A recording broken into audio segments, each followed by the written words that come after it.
Hello everyone, it's Carrie. Welcome back to my channel. Today I wanted to create a very simple card for you guys today, but I wanted to incorporate some really springy colors. So I'm going to be pulling out a stencil that I picked up from Michael's a while back, probably a little over a year ago. And we're going to create this really simple and designed card. Showing the supplies that I'm using today. This is the stencil from Heidi Swapp, and I'm also going to be using a new sentiment stamp set from the Right at Home shop. So we're going to start off by, I've already die cut my piece of white cardstock with the Mama Elephant frame dies. This is the stitch die.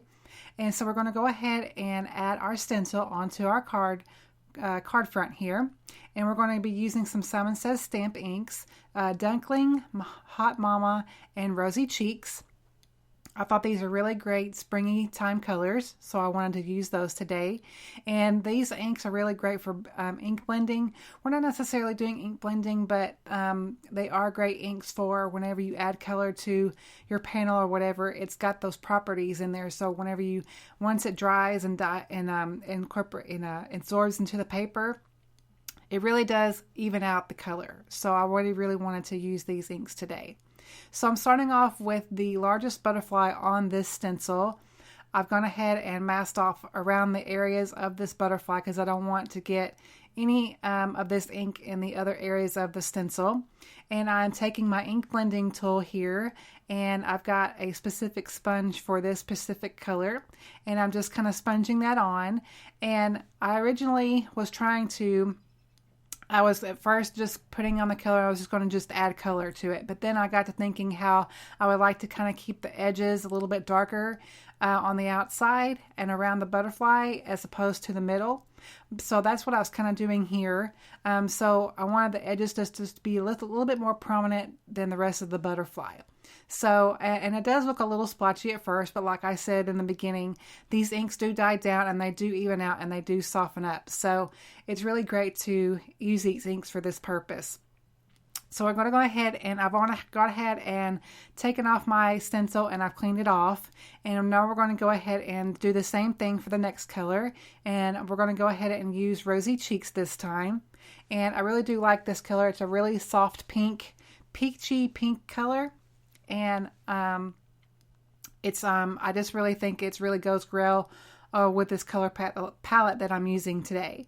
So again, just the same technique that I was doing before, kind of going from getting some color on there at first and then kind of using a light hand around the whole butterfly and then trying to bring in a little bit more deeper color around the edges. Sometimes this didn't work out quite the way I wanted it to, but I think it's beautiful either way you want to do it. But you see how I'm kind of adding color a little bit toward the ends there of the butterfly. And then we're going to go ahead and do the same thing for our third color. And for this one, I wanted just to do just a little bit something different. As I'm going to add this, as I'm going to apply my color, I'm going to kind of do like a fading up effect going from darkest to lightest. So once I add this, you'll see that I'm really going to concentrate darker toward the edge, bottom edge of the butterfly, and then whenever I go up, it's going to fade off a little bit to a lighter yellow. And I do love this duckling color. It's a really pretty kind of golden yellow color, and it really is a really great color to have in your ink collection.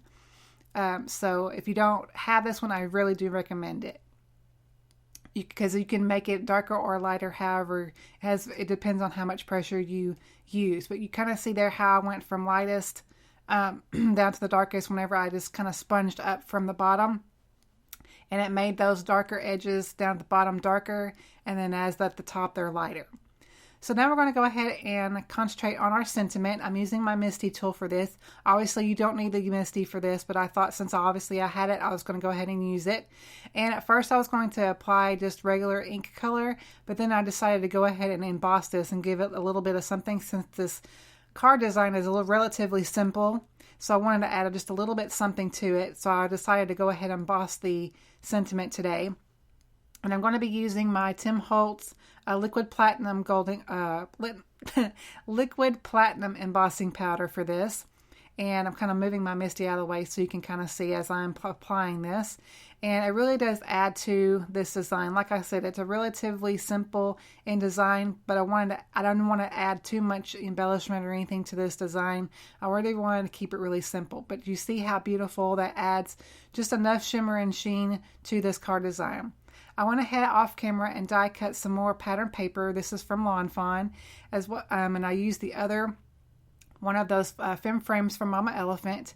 And as I heat embossed this, it did warp just a little bit. So that's why I'm concentrating on the edges of my cardstock here with my adhesive, really to get those edges. So when I apply this to my pattern paper, it does, really adhere to that pattern paper. I apologize if you hear noise in the background. Of course, you can hear cars go by in front of my house. So if you hear that, I apologize if it's distracting. So we're going to go ahead and create our card base. It's just a regular A2 size card base, just a white card base. And we're just going to go ahead and crease that down with our Teflon bone folder. And then we're going to go ahead and add some foam adhesive on the back of the rest of this panel. And again, I really want to concentrate on the edges because I really don't want this to really sag. If I would decide to send this through the mail, I really want it to stand up through the mailing. So now we're going to go ahead and take off all those backings and then apply that to our card base. And then we're going to go ahead and add our sentiment, the rest of the sentiment, to the inside of the card. I'm going to add, it says, of course, so blessed on the front, and then the inside is to have you as a friend, I believe is what it says. And so I thought maybe I could emboss this too, but I didn't want it to warp. So I was going to go ahead and again ink this up with colored ink, but then I just decided to go ahead with my standby black and keep it simple.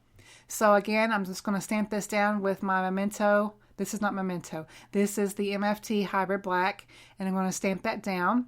And then I'm going to go ahead and grab my stencil back out, and I'm going to apply my stencil right back on close to my sentiment and add one of the butterflies to the sentiment, just to add a little bit of something to the sentiment and to the inside of the card. And I wanted to use one of the smaller butterflies in this. So I've gone ahead and masked off like I did before, and I'm going to go ahead and use that duckling ink once again to ink this up. And no rhyme or reason, I just went ahead and inked this up. I didn't want to do any special blending on this one, just to get a butterfly on the inside of the card is what I really did. So I got enough color on there, but I did want to add just a little bit of darkness to the edges, like I did on the others. And it's really, really simple and really, really fun. It does, you could easily mass produce these kinds of cards, no problem at all. But I'm going to go ahead and give my card another good crease, and that completes our card for today. I hope you all enjoyed this tutorial. If you did, go ahead and give it a thumbs up for me, and I will catch you on my next video. Thank you guys so much for watching.